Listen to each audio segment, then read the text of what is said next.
Men, the Switch 2 sales forecast is low. It's low-balled. But why? Why? Breasts. Isn't it crazy? Like, I've been so busy with life, I realized that the Switch 2, its release is not even a month away now. Like, we're weeks away from having Nintendo's next-gen console, and I'm still excited for it. I am. I'm actually looking forward to Mario Kart World, so then I could get pissed off at it and get annoyed at rubber banding. But anyway, I'm going to play the game actually live on stream on launch day. So make sure you subscribe and check out my live streams because I'll be playing Mario Kart World right here. Nothing like spending your day with a middle-aged man playing Mario Kart, right? It's the best way you can spend it. You know what my goal this year is, Rich? Running 5 miles a day. You can't even get off the couch. So what about that sales projection for the Switch 2 from Nintendo for its first fiscal year? It sounds good, 15 million units. As a matter of fact, the original Switch in the same time period sold about 15 million units itself. Sounds like a good thing, right? Well, Nintendo actually expected, if the price of the system was lower, Nintendo was saying that the Switch 2 would sell even more units than the Switch 1 did in the same time period, but there's a reason why Nintendo lowered their sales predictions. This is what Nintendo President Shuntaro Furukawa had to say. Nintendo Switch 2 is priced relatively high compared to Nintendo Switch, so we recognize that there are corresponding challenges to early adoption. We are taking steps like bundling software with the hardware to accelerate adoption in the first fiscal year, aiming to get off to the same start we did with the Nintendo Switch. Now, if you're thinking that the robust price of the Nintendo Switch 2 was actually caused by the tariffs in the US, it isn't. This is actually what Furukawa had to say about that. Our basic policy is that for any country or region, if tariffs are imposed, we recognize them as part of the cost and incorporate them into the price. However, this year marks our first new dedicated video game system launch in 8 years. So given our unique situation, our priority is to maintain the momentum of our platforms, which is extremely important for our dedicated video game platform business, and to rapidly expand the install base of our new hardware.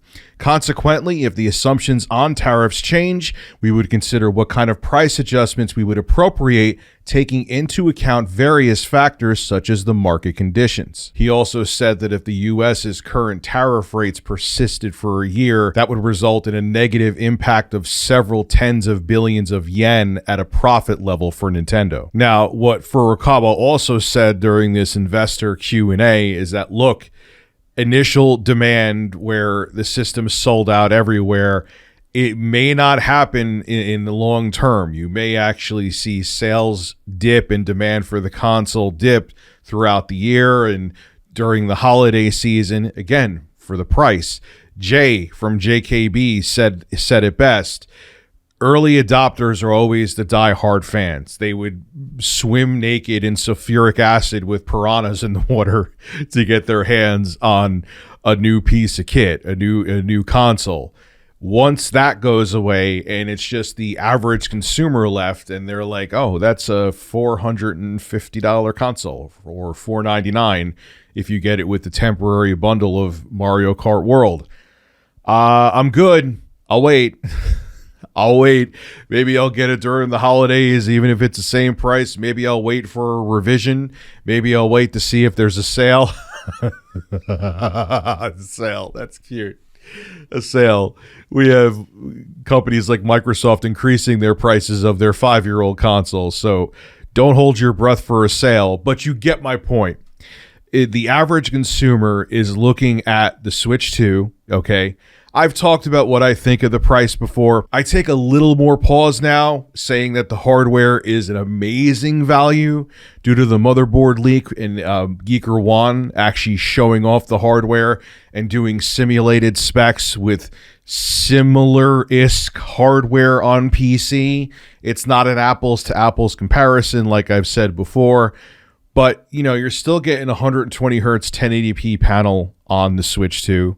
You're still getting VRR. You're still getting HDR on there. You're still going to be able to play AAA games like Cyberpunk 2077, Elden Ring's coming to the Switch 2.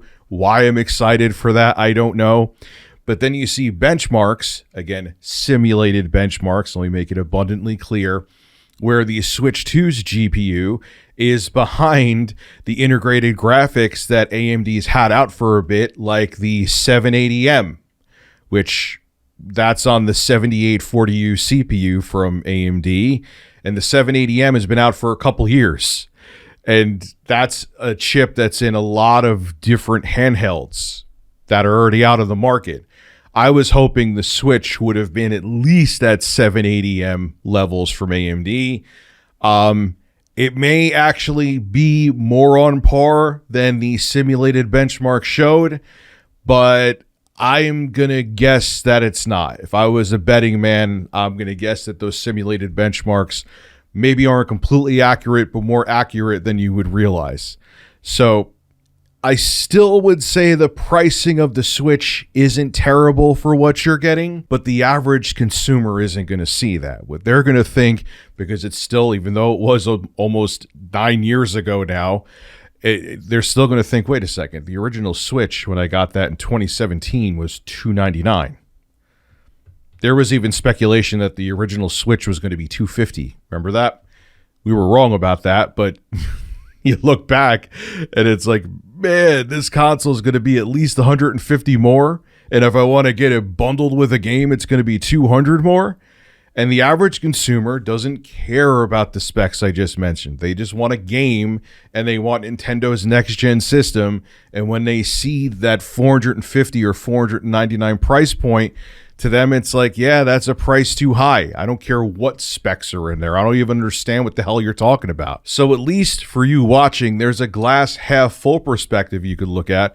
If you missed out on Switch 2 pre-orders, it won't be that far down the line that you could pick one up. Again, the Switch 2, they're saying it's going to sell at the same rate as the original Switch did in the first fiscal year. But what Nintendo is saying is that if the price of the Switch 2 is even cheaper, their next-gen system could outpace the original Switch in the first fiscal year. This is Rich Tomorrow signing out. Have a good one. Hey, if you watched the whole video, what the hell are you doing? You're not subbed yet? Click that sub button. I live stream here all the time. We have a good time. Make sure to become a subscriber. It's free. Click the button now and hit that bell too. Be a man.